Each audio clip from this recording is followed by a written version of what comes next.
only because he's a philosopher who's already very important in his lifetime, and symposia and workshop are held on his work, but also because he's very important in game theory and game studies. And this not because he would write or investigate much in computer games in particular, but because he provided us with a very important tool of analyzing fictional worlds. And his mostly quoted book, and we've seen it yesterday and also on the previous conferences, this quoted book is Mimesis as Make-Believe, and which is an investigation into the representational arts dates back to 1990. The original theory already was developed in the 70s, and I found it very striking and interesting that actually this theory, or your work on the question of make-believe, came up in the same years when computer games became prominent. So now we have you here, and we are very glad to have you here. And your talk's going to be on ancient antecedents of computer game fiction, sports, board games, and children's make-believe. Thank you very much. I guess I should explain to begin with that I don't consider myself a computer gamer, and I know I'm sure a lot less about computer games than just about everybody else in this room. So I'm going to rely on a lot of you to fill in a lot of the holes, the blanks in what I say today. But I will discuss some things which I think, I'm pretty confident, will have some interesting bearing on discussions of computer games. Anyway, my talk is about fiction, about fictional worlds and some of the ways in which real people relate to them. I'll examine several older forms of fiction in the expectation that doing so will help to illuminate computer games. Fictional worlds come in all shapes and sizes, all colors, textures, and flavors as well, and people relate to them in lots of different ways.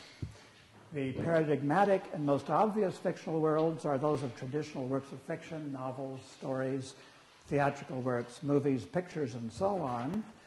But I will focus on less often examined kinds of fiction, children's make-believe activities, board games, and especially today, sports, spectator sports, and participation sports. These, that is, sports, children's make-believe, and board games, have more in common with computer games, I think, than traditional works of fiction do. But sports, what do they have to do with fiction? I'll argue that there is, in many cases, an element of make-believe and hence fiction in both spectator and participatory sports, and that in some important respects, I think sports events are analogous to some computer games, although there are differences in other respects as well, of course.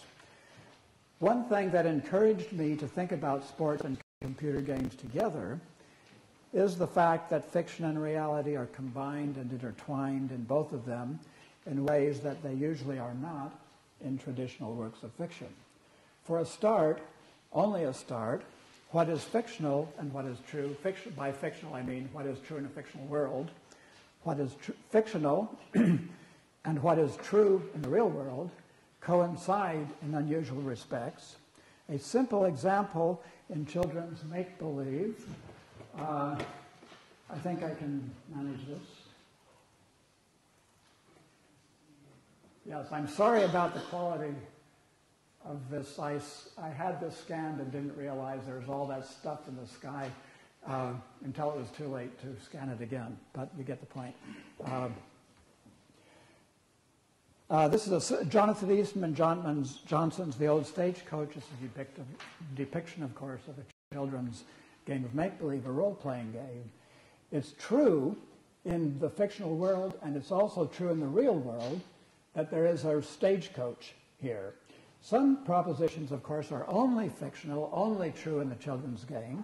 It's fictional, but not true in the real world, that the stagecoach has wheels, that it's moving, that it's drawn by horses, and so on. But that there is a stagecoach is really true as well as fictional.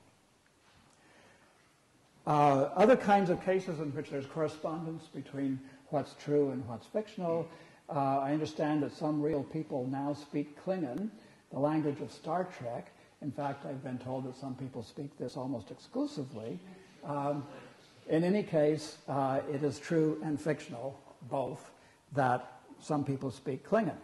A somewhat messier example from computer games is that, as you know, fictional currencies like the Narathian platinum piece of EverQuest and the Linden dollar of Second Life are sold for real money, that is for US dollars or euros or no doubt kroner as well, in the real world, and you can track exchange rates on eBay. So platinum pieces and Linden dollars have value both in the relevant fictional world and also in the real world. This example is slightly messy because, on my view, strictly speaking, it's not the case that certain propositions are both fictional and true. It is fictional that the Narathian platinum pieces are valuable, but it's not the Narathian platinum pieces that are really valuable because there aren't actually any such things. What is really valuable, what people pay good money for, are fictional truths. They play to make it fictional that they possess Narathian platinum pieces. Fictional truths are real. That is, it's a fact about the real world that it is fictional that the stagecoach is moving, in this case, for instance, or it's also a fact about the real world that I do or do not possess lots of platinum pieces. There's nothing paradoxical about paying real money to make something fictional. People might really want something to be fictional and be willing to pay for it. There's, of course, the psychological question of why people sometimes care about what's fictional, care enough to pay for fictional truths. I won't try to answer this question, but I will point out analogies in sports and board games where people care about the outcomes of the sport of the games. It might be illegal to pay for them, but sometimes they do, and they care about it. And of course, the psychological question, why do fans care about the outcomes of sports events? Why does it matter? Why is it important whether fictional worlds and real worlds do or do not coincide in some particular respect? I think no single answer will serve for all cases, but in some cases the correspondences make for realism in one sense and encourage vivid imaginings. And realism and vivid imaginings are sometimes desirable, but not always desirable. It depends on interests, it depends on the particular case, and so forth. The real stagecoach in the world of the painting here makes it very easy to imagine what is fictional, to imagine that you're driving a stagecoach or looking at a stagecoach or whatever, and to imagine this vividly. Of course, we are used to fictional truths differing drastically from the real world, and that doesn't in general make it difficult to imagine with vivacity what is fictional. But in particular cases, it might. Here's an example in which fiction and reality diverge in an unexpectedly dramatic manner. I wish I had a photograph of this. I didn't think to take one when I saw this, but it's a great example, I think. I once saw a Japanese model there probably in combination with Japanese models of dishes, cuisines, things you can get at a restaurant and so forth, as you see sometimes in Japanese restaurants. This is a three-dimensional ceramic model of a pitcher pouring a stream of liquid, water, I guess, into a glass. The glass is on a table. The model of the pitcher is above, and it is pouring a stream of liquid into the glass. That is a ceramic stream of liquid going from the pitcher and into the glass. And of course, to depict a stream of liquid in ceramic medium is quite a distinction, there's quite a difference there between the fictional world and the real world. But what really was jarring and interesting about this was that the fact that the ceramic stream of water was what supported the pitcher above the glass. The pitcher was supported by the stream of water going up from the glass. And I did find that very jarring and fun and interesting, and it probably had something to do with how I imagined the stream of water, how probably I didn't imagine very vividly that the stream of water was very liquid. I guess that's maybe one way of putting it. Using an old packing crate for a stagecoach, for instance, in a game like this, would not be as jarring in the way that the ceramic liquid was in the case I just described, but there's something special, or there may very well be something special about having a real stagecoach for the game. One obvious reason, which certainly applies to cases where computer game fictions correspond to reality, is that the real thing, the real stagecoach, gives us more detailed correspondences between the fictional world and the real world. The shape of the real object, the old stagecoach here, matches in great detail the shape of the fictional object, minus wheels, of course. A less obvious but maybe more important reason why there's something special about the correspondence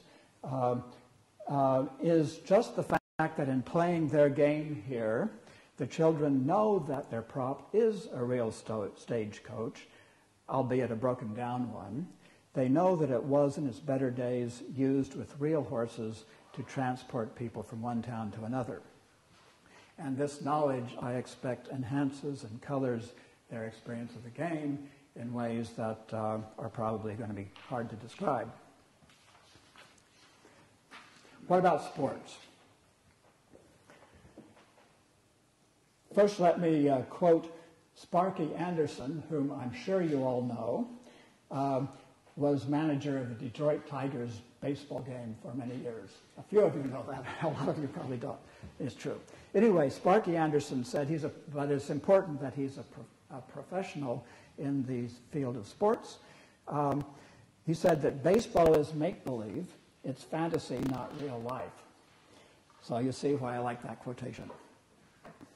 Sarah's dad is reading a scary story to her. She shows inordinate distress, so he reassures her it's just a story. A group of children are playing tag. Sam bursts into tears when he's tagged. Don't worry, his mom says, it's only a game. Sports and competitive games of many kinds, from tag to chess to baseball, are occasions for make-believe. Sometimes they are occasions for make-believe. To participate either as a competitor or as a spectator is frequently to engage in pretense. The activities of playing and watching games have this in common with appreciating works of fiction and participating in children's make-believe activities, although the make-believe in sports, masked by real interests and concerns, is not quite as obvious. What is most interesting, I think, about tag and chess and baseball are the ways in which the make-believe involved differs from other varieties, from that of theater, for instance, and ways in which they're often similar to computer games, I think. In watching a stage play, you root for the hero and boo the villain. You care about characters you like and wish them well. Spectators feel badly when Romeo and Juliet come to their tragic ends. Some even shed tears. Likewise, sports fans root for the home team or for a team or player they like, quote unquote. Fans of the Boston Red Sox or the New York Yankees cheer their victories and bemoan their losses. Alumni follow the fortunes of their school's athletic teams. Romeo and Juliet do not exist, and the spectator knows they do not. How then can she care about them? This is a puzzle. Sports events do not present an equally pointed puzzle.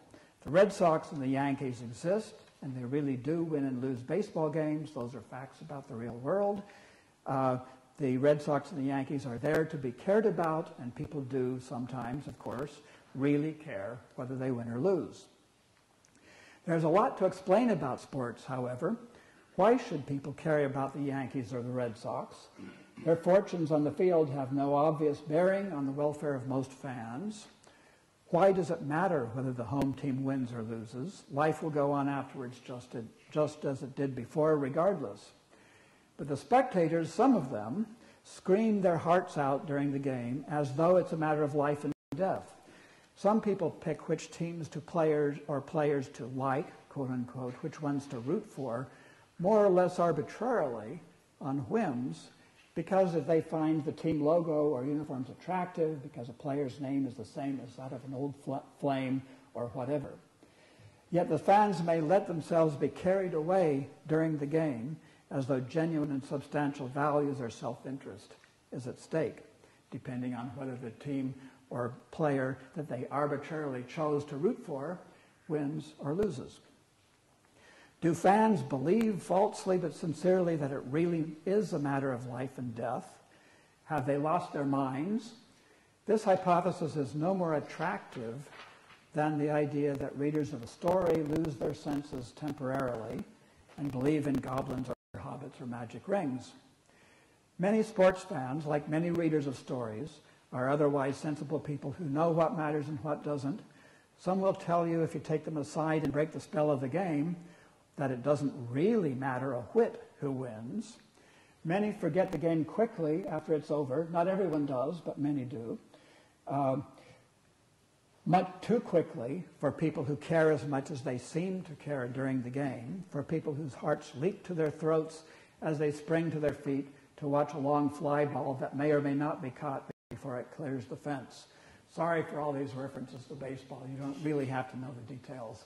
But I'll just tell you that it matters a lot for depending on concerning who wins the game, whether the ball goes over the fence or whether it doesn't.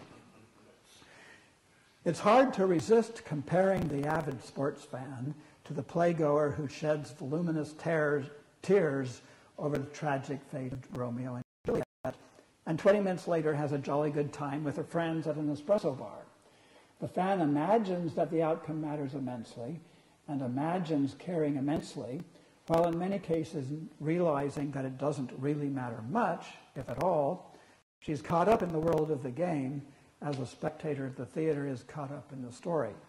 Afterwards, like the playgoer, she steps outside of the make-believe and goes back to living her life, perhaps as though nothing much had happened, even if the home run suffered a devastating and humiliating and horrible defeat.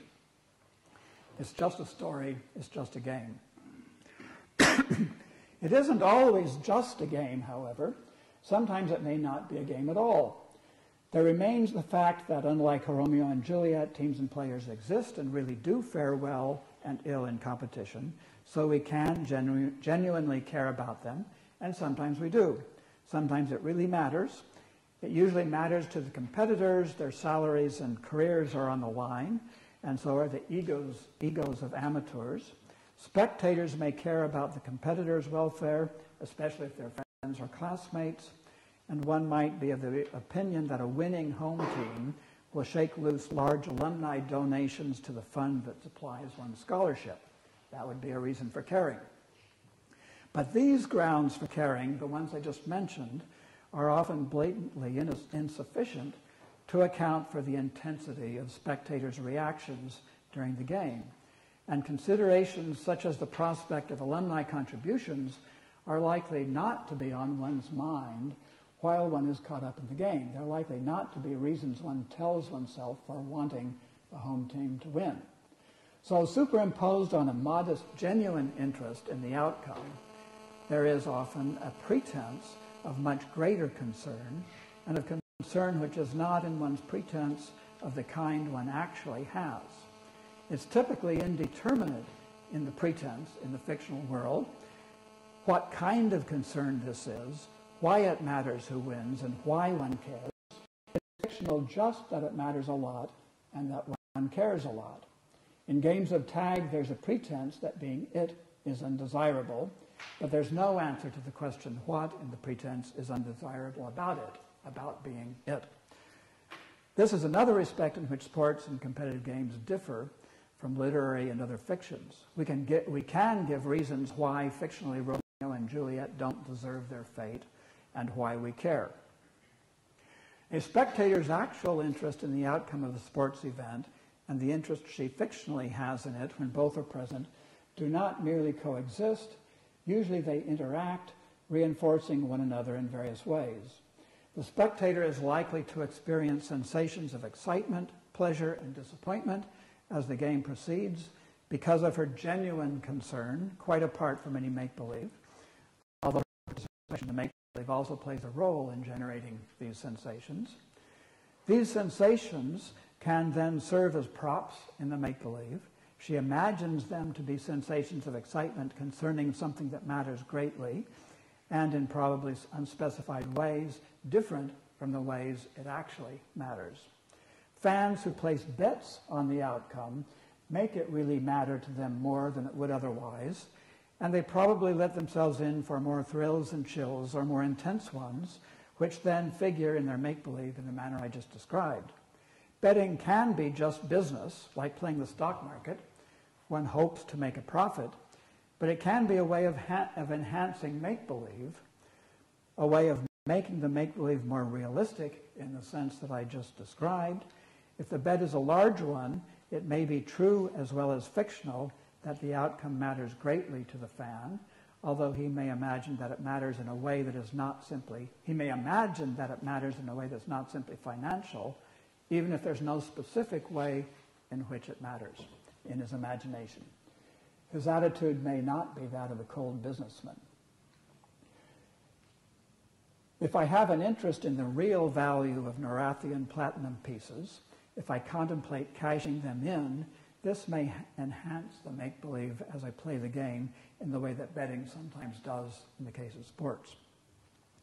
Our make-believe involvement with a sports event may itself give us a reason for genuinely wanting our favorite team to win. We look forward to the pleasure of experiencing an imagination of victory, of the good guys over the bad guys from our point of view. Playgoers and readers of stories sometimes take similar pleasure, of course, in the fictional victory of good over bad. We get real pleasure from succeeding in a computer game, so we may be willing to pay good money for the means of realizing this pleasure. But tragic works of fiction have their appeal as well. And now we come to an especially striking difference, I think, between sports fictions and those of theater and other arts. Tragedies can be deeply moving, even satisfying, if not exactly pleasurable. So we sometimes want the bad guys to win, as we want the work to have a tragic ending, even while we are fictionally rooting for the good guys. We may be pleased to be displeased in the world of our pretense. This is rarely our attitude, I think, concerning sports.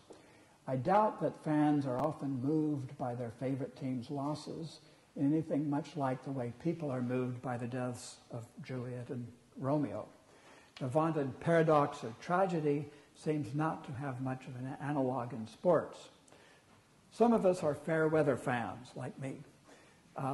We tolerate a few failures of our favorite teams or players, but after a few more, we either change the object of our affection, maybe more or less arbitrarily, find someone else to root for, or we simply lose interest.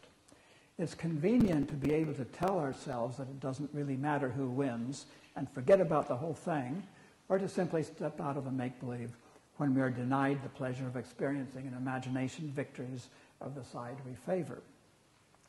People do sometimes, in some moods, decline to experience tragic works of fiction, preferring fictions with happy endings. But for many of us, loyalty to fictional characters and willingness to feel with them empathetically through thin as well as thick far exceeds our willingness to stand by sports heroes.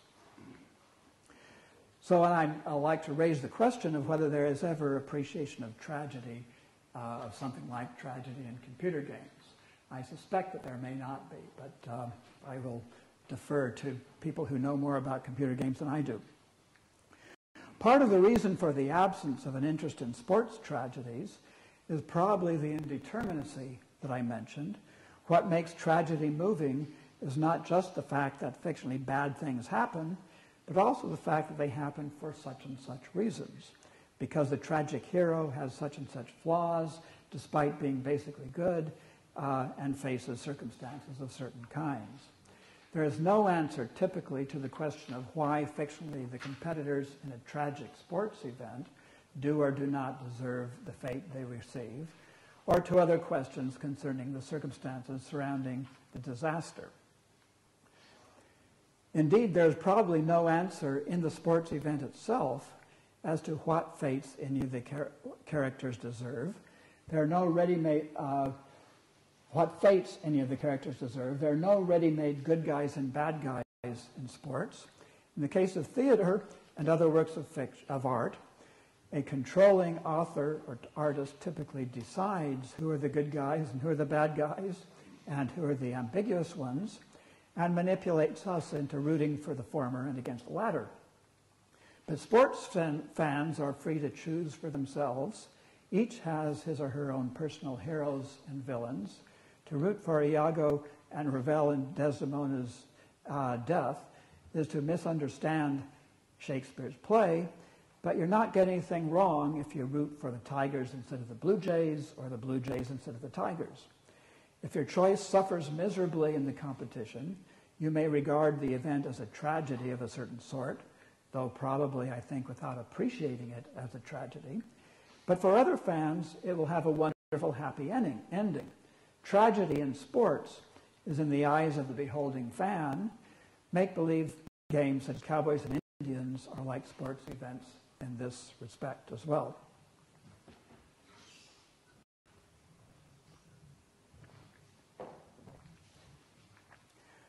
Sports events do not generally have anything like a controlling author or artist at all. They are not anyone's creation in the way that Romeo and Juliet is Shakespeare's creation, and they don't qualify as works in the sense that theatrical productions and other works of art do. Many sports events are not meant for audiences at all. There's dominoes in the park, tag, pickup basketball, and so forth. But even in the case of spectator sports like baseball games and track meets and soccer games and so on, no one arranges the events of the game to best advantage for appreciation. At least no one is supposed to. The participants play to win, not to put on a good show, and the resulting spectacle is largely a byproduct of their various competitive actions. Some sports events do turn out to be good shows, however, and others do not. There are great games and sorry ones, ugly games and ones that are remarkable, wonderful, memorable, if not beautiful. But the quality of the game as a whole, as opposed to the play of individual teams or competitors, is something of an accident, not something that anyone can take direct credit for. A close score helps to make a game good or great. So do multiple lead changes and a result that is deemed an upset. But the competitors try to produce these circumstances only insofar as doing so serves their interest in winning. They will be eager to make the game close when they are behind, but once in the lead, they aim for the opposite result. The pleasure of the fans, the opposing ones at least, be damned. A quotation from Stephen Jay Gould. In the bottom of the 12th inning, sorry about this sort of esoteric baseball stuff, but as I say, you don't need to know the details. In the bottom of the 12th inning of the 6th game of the 1975 World Series, probably the greatest baseball game ever played, Carlton Fisk hit a long ball toward left field in Fenway Park. It seemed to curve foul, but Fisk gyrated his body, put some English on the airspace between home plate and the arching ball, and bent its trajectory right into the left field foul pole, thus winning the game as he jigged around the bases. Fisk's ambition was not to create a great game for the amazement of spectators and the wonderment of sports historians. Arguably, it would have counted as even closer than it was, and even greater, had it gone to a 13th inning and not ended in the 12th. And Fisk was not aiming for the foul pole. Spectator sports are not quite show business, even if spectators pick up the tab. This, of course, is the way we want it, even when our interest in who wins is merely make-believe.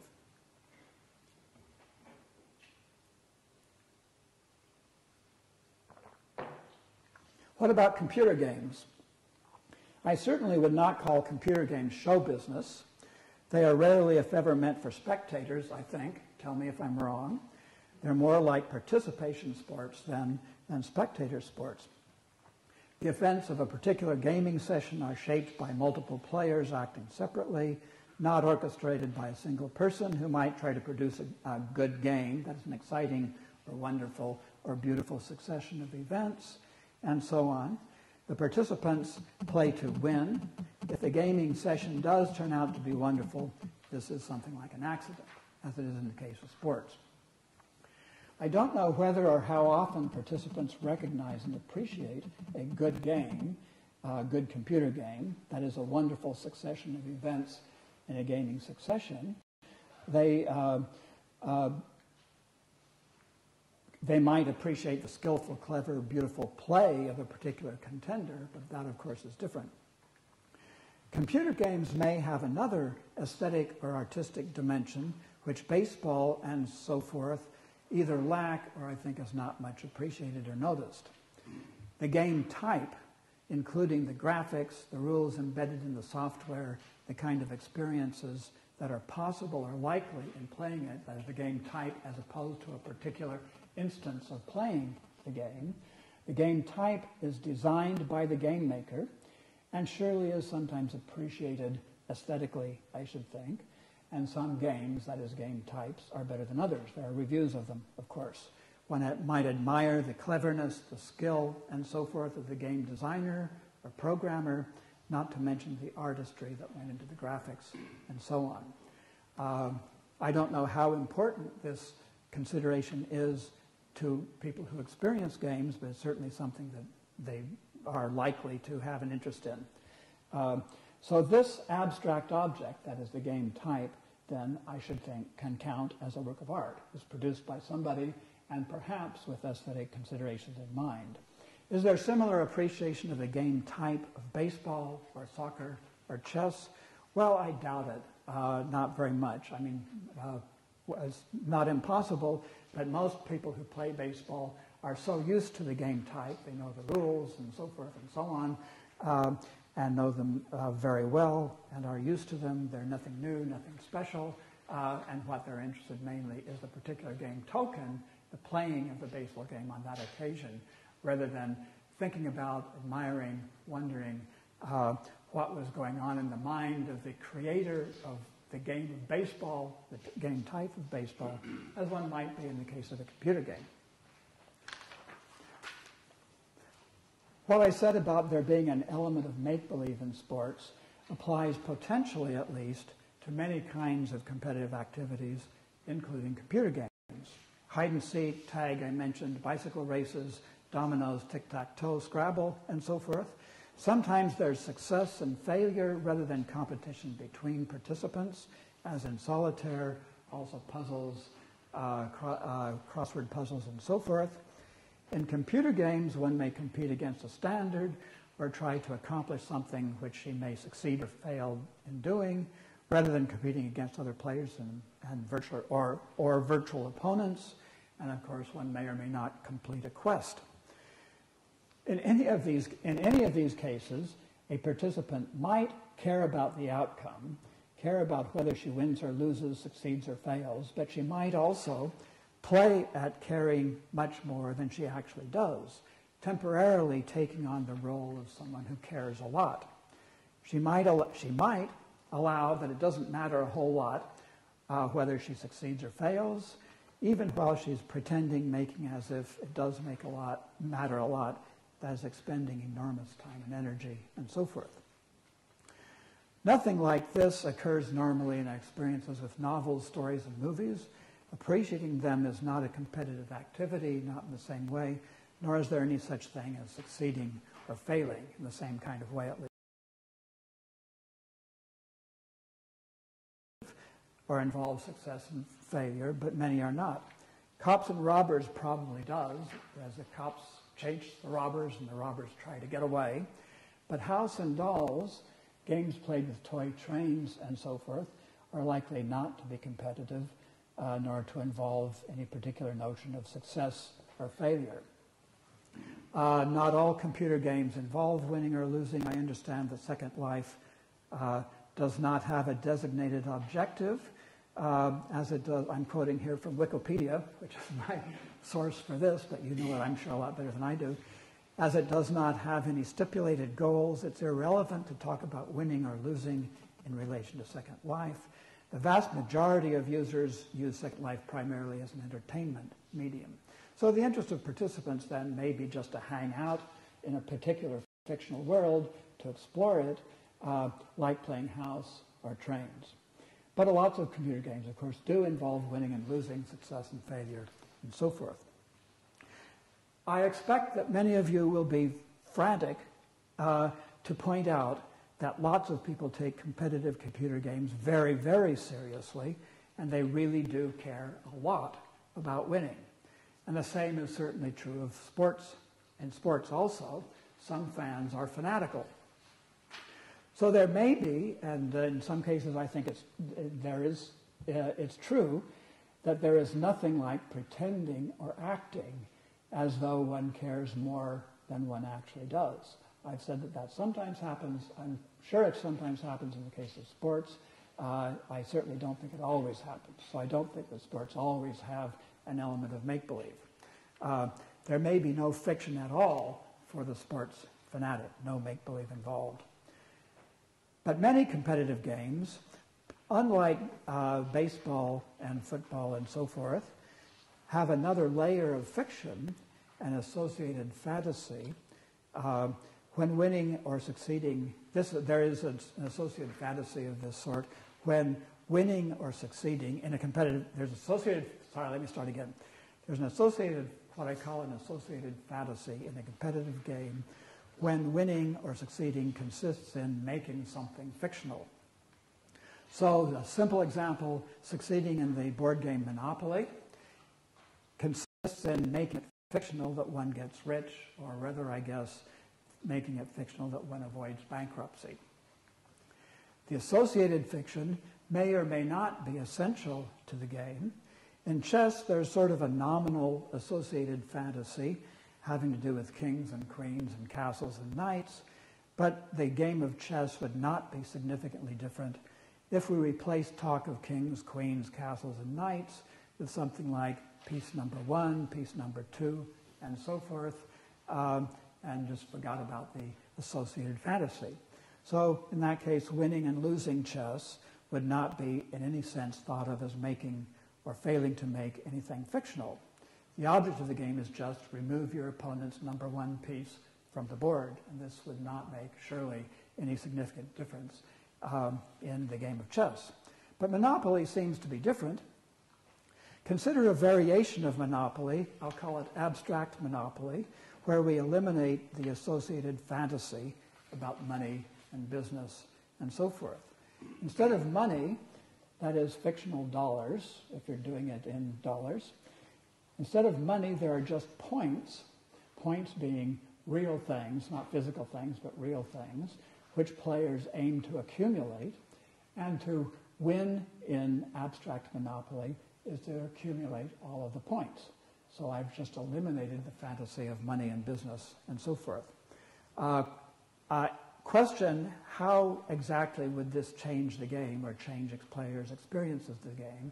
I think the changes would be pretty significant, but I won't try to speculate now on exactly what they are. Obviously, lots of computer games have an associated fantasy. They may be competitive, they may be involve success and failure and so forth, but they also have an associated fantasy, so succeeding or winning consists in making something fictional.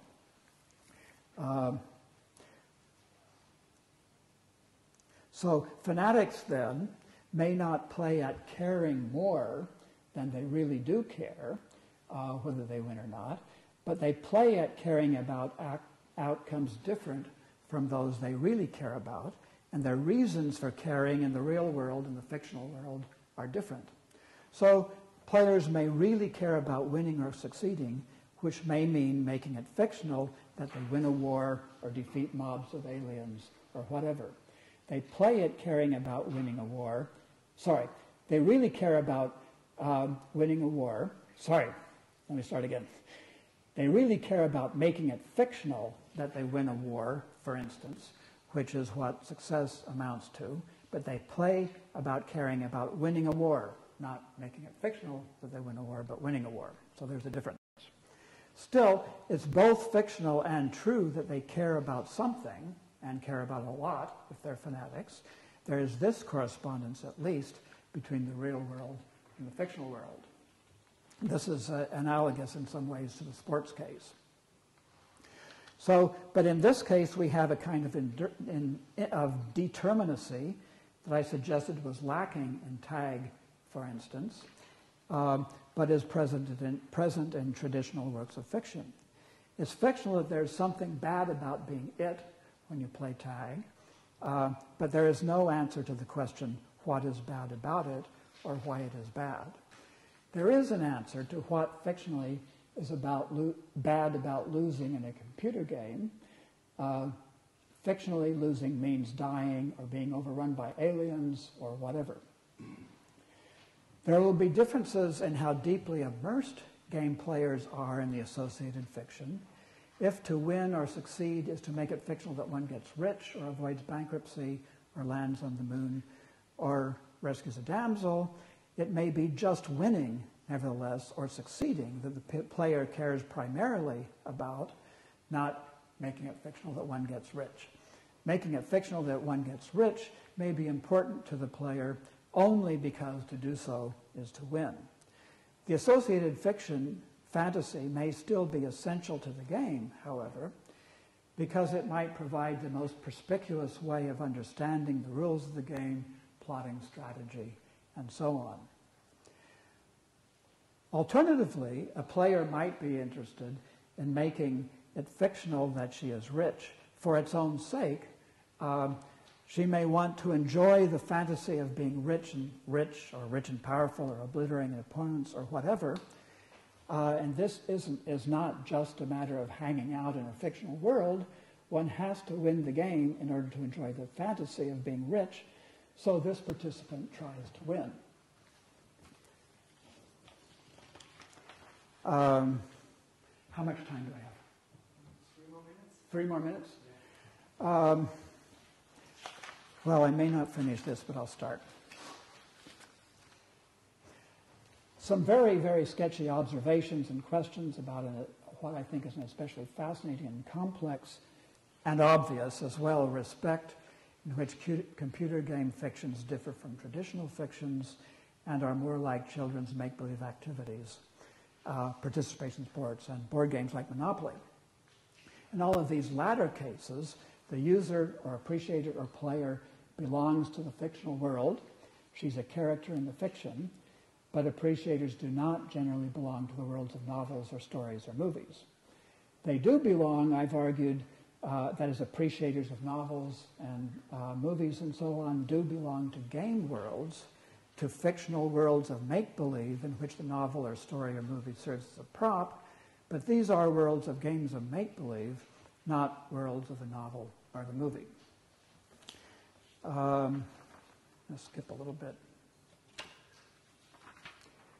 There are interesting complexities here, which I will only sketch, and I'm sure you can help me a lot with, concerning the mechanisms which put the participant or the appreciator in a fictional world. I'm going to outline 2 very different ways in which a real person might belong to a fictional world, and then raise some questions about how these relate to the ways in which players of computer games belong to fictional worlds. In a make-believe game like this, a person plays himself. Rodney is the name I'm going to give to the guy who's driving, who's holding the reins there. Okay, he's a real person that is in the world of this picture. Inside the world of the picture, we have a game of make-believe. I'm talking about the game of make-believe, okay? Rodney, in the world of the picture, is a real person who is pretending to drive a stagecoach and so forth. He is in the fictional world of the game of make-believe. He's in there because he's playing himself. Very different kind of case. Yes. I haven't. There we are. Okay. That's it. That's what I want. Yeah. A very different way in which a real person may get into a fictional world is a case in which someone, for instance, might write a story about me, a story about how I was giving a talk to a conference, and all of a sudden I forgot what I was talking about, and I got completely confused, and it was embarrassing, and so forth. And who knows what the story would be like. But that might be a fictional world of a story in which I am a character, okay, because I'm talked about, because I'm described in it.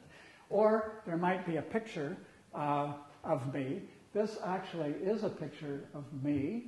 I am in this fictional world. I'm the guy in the red hat, okay? Photoshop was some help here. This is a Stanfield painting, which has been altered a bit. And my son Gregory is in the bow of the canoe. And we are in that fictional world, okay? But the way in which I actually should have both of these slides up at once, but the kind of presence I have in this fictional world is very, very different from the kind of presence Rodney has in the world of make-believe that we just saw. A couple of the differences, obvious differences. In this case, that is the canoe case, what generates fictional truths about me are features of the image on the screen.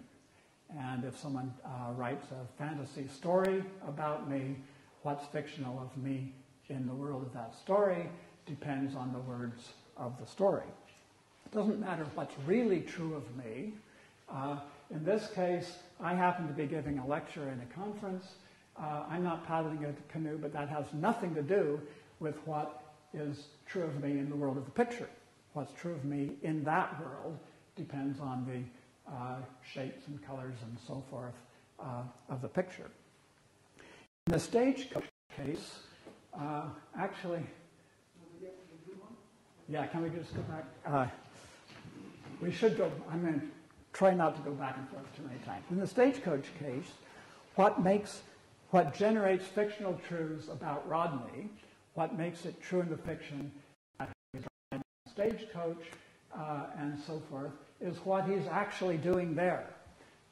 If he were giving a talk at a conference on computer games, rather than sitting up there on that old stagecoach, the prop, then it would not be true in the world that he's driving a stagecoach. It depends on what he himself is actually doing. Moreover, it's probably true that some of the fictional truths about Rodney are generated by his psychological state. If he feels anxious or nervous or flutters of some kind or other, then it might be fictional that he is nervous. If he has certain thoughts, it might be fictional that he's deciding to stop the coach at the next pub. These may be fictional truths that are generated by psychological facts about the real Rodney as he sits on the old stagecoach. There are other differences. Of course, there's a difference between the third person and first person perspective that we viewers of the picture have on either myself in the Stanfield case, the canoe case, or Rodney here. There will be differences in the kinds of imaginings that are encouraged or called for. In the Stanfield case, I imagine, when I look at the picture, I imagine that I am paddling a canoe. Rodney presumably imagines not only that he is driving a stagecoach, but he imagines in a first-person manner, he imagines driving a stagecoach. I don't think, well, okay, I'll leave it at that. That's a complicated story there. But neither of these examples is a good model for the role players of computer games have in the worlds of their games, at least in some cases. And one important difference, obviously, is that the player is often represented in the world by an avatar. I don't know nearly enough about avatars, and that's where I'll need some help from you. And I do know enough to know that avatars come in all shapes and sizes and colors and textures and temperatures and so on. An avatar is, in some sense, the player's representation of himself in the game, in the world of the game. So in that respect, it's like the Stanfield. We don't have to go back again. It's like the Stanfield.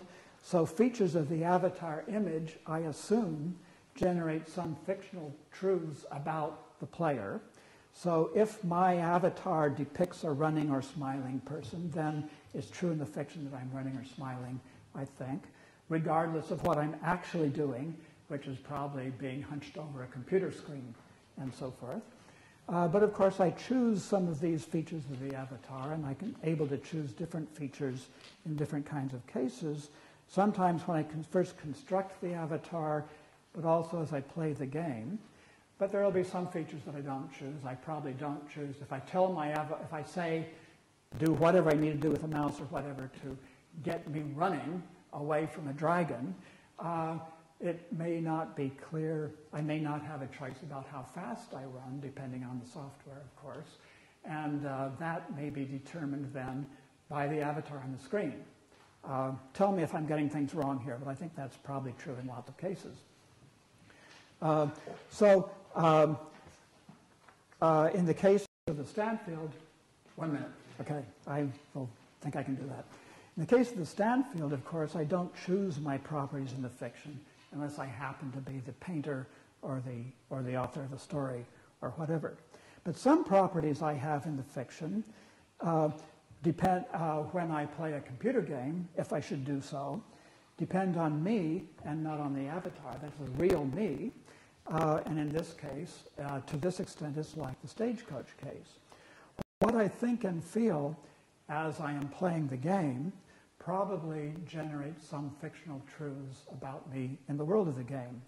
So if I decide to make it fictional that I attack a castle, then it's probably fictional because I made that real decision. It's probably fictional that I decide to attack the castle, even if my decision doesn't show up in my avatar at all. It might show up later, or it might not, but it doesn't.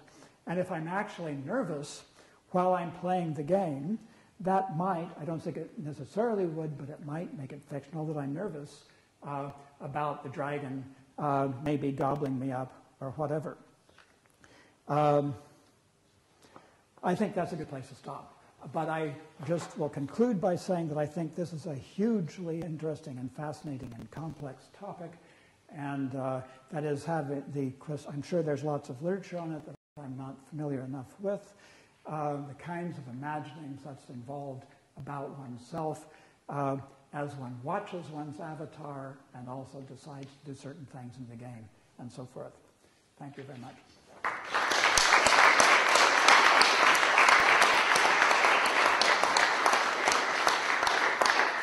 Thank you, Kendall, Walton, for your talk, and questions, please, from the audience. I agree with most of what you said, and I think that the way you talk about what is true in a fiction and fictional truths about you and other persons really comes very close to my use of a fiction operator. What do you think about that? I certainly think that's true. Yes, I'm not sure I understand well enough what your ludic operator is, but I certainly had in mind the fictional operator. I should say, I was concerned a lot with what propositions are fictional, that is, what propositions preceded by the fictional operator are true, and what makes them true. I think we also have to be concerned with, I think that says what propositions are fictional is associated with what we are to imagine, what propositions we are to imagine. That's propositional imagining, imagining that the dragon is chasing me and so forth. But I think we also have to bring in non-propositional imaginings of certain kinds, like imagining being chased by a dragon, imagining running away from a dragon, which are going to be connected with what's true in the fiction, that is what's fictional, but are different from the propositional imagining. Do you want to raise a question? No. Yeah, I was thinking about it. Okay, completely different question, but when we try to think consistently about these different realities and different worlds and the relations and interactions between them, don't you think we need I associate to Freud and Jung's theories of transaction with the concepts of inference and counterference? With concepts of what? Inference and counterference. Interference? Yeah, And Freud and Jung and the theories of transaction, are you familiar with that? I'm not very familiar with that, no. Okay. So maybe you can explain. They try to describe how we infer our own imaginations or preconceptions or prototypes or archetypes on what we actually perceive. Yeah. And so, and this,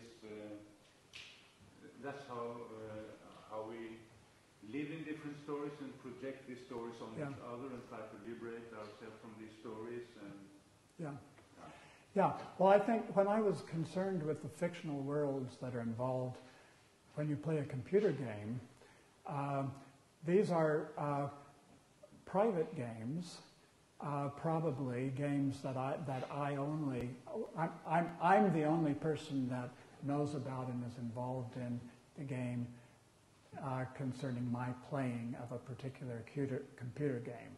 And that, of course, is going to depend a lot on my psychological makeup and what sort of person I'm like. And I'm sure that Freud and Jung will have all kinds of things to say about what I bring to the game from my own personality and so forth and so on.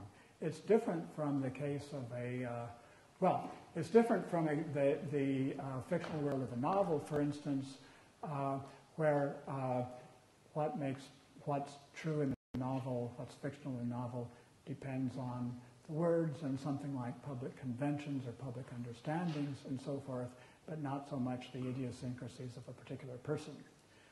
But the idiosyncrasies of a particular person certainly come into play in the make-believe games of children and in the make-believe games that one plays with a picture or a novel as a prop. And those are going to be private games in the same kind of way that computer games are. And of course, I mean, the computer games have multiple players and so forth, and children's make-believe have multiple players. So there's going to be, there are going to be some fictional truths that are generated by my own psychological state, maybe ones that only I know about, okay? And I may not know about, this exact psychological state of other players in the game, and hence what's fictional of them. But I might find out, of course, depending on how they act later on. Okay. I'm really interested in the fictional status that you described for some of the objects in your talk. Like, so you talk about you said the statement, platinum precedents in the game EverQuest are valuable, because that statement has a fictional quality to it. The quote about baseball, I believe, being fictional to some degree, and was there losing in tag.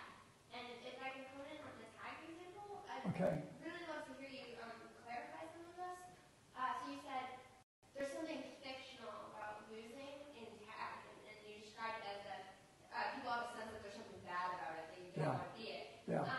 But what I thought of immediately is that wasn't fictional at all, because when you're in tag, you just got caught, so you were proved to be slower, right, than the person being tagged. So in a way you have that hurt pride and that knowledge that in a way like you just lost that competition.